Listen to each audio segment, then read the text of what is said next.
The name Birdwell wasn't mentioned in the Domesday Book, but it would have been a part of the manor of Worsborough.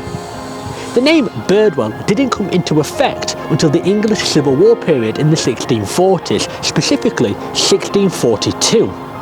It is widely believed that the name Birdwell comes from when someone saw a large bird, believed to be a heron, drinking from a well near here, and the well in question would have been the one on Pilly Lane.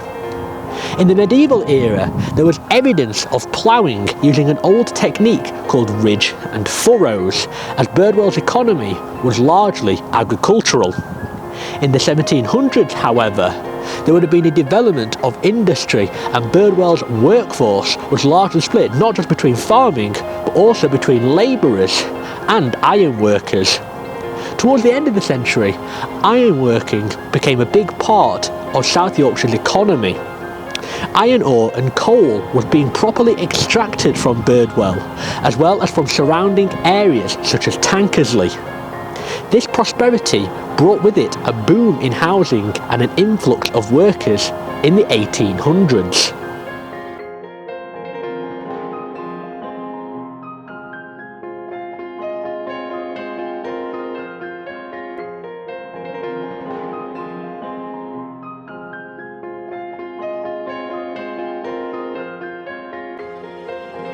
The most picturesque and recognisable landmark of Birdwell is of course the obelisk.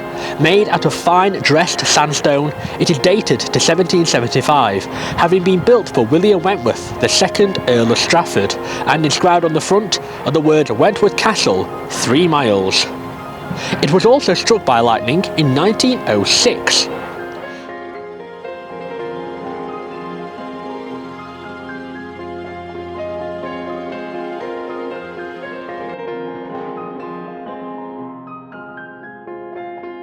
There's also the Birdwell Recreation Ground. In 1909, there is first mention of a recreation ground here at Birdwell, although it is with one man saying they do not need another, as they apparently already had one for over 30 years. The recreation ground apparently gave ownership over in 1935. The site was once a place of contest for brass bands in 1921, with Maltby Brass Band coming first.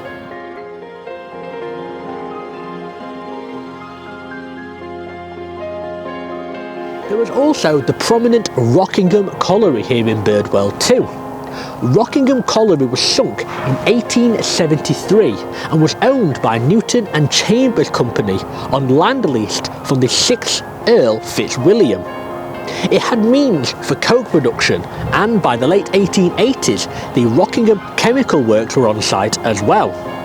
In 1894, it had a daily tonnage of 1,600, and in 1948, it had a record tonnage of 8,522.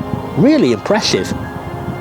Tragedy, however, struck the pit in 1905, when a 14-year-old boy was killed after being run over by 4 corbs, with corbs being wagons that were used to take coal out of the pit.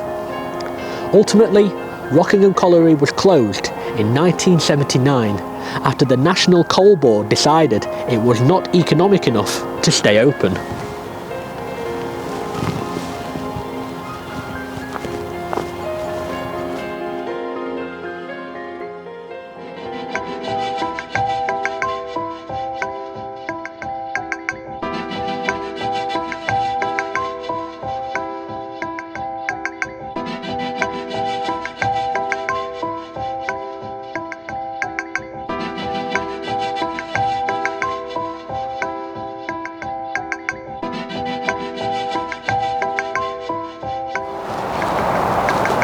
Constructed in 1813, we're here at the Rockley Engine Tower.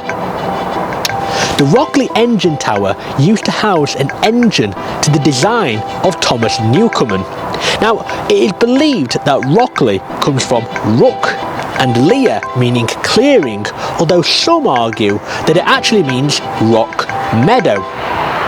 The Rockley engine was owned by John and William Darwin of Darwin & Co., who also owned the first furnace at Elsica Ironworks and the Newcomen type of beam engine that still exists there today. The engine here was moved to Chapeltown after just 14 years after Darwin & Co went bankrupt, leaving the tower desolate. The engine, however, was originally used to extract water, to pump water from the ironstone pits, as it's believed that ironstone was being worked from this area as far back as the 1500s. Thankfully, the tower had a saviour. In 1957, the Sheffield Trades Historical Society purchased the Rockley Engine Tower from the Wentworth Estates, and the Sheffield Trades Historical Society is now better known as the South Yorkshire Industrial History Society.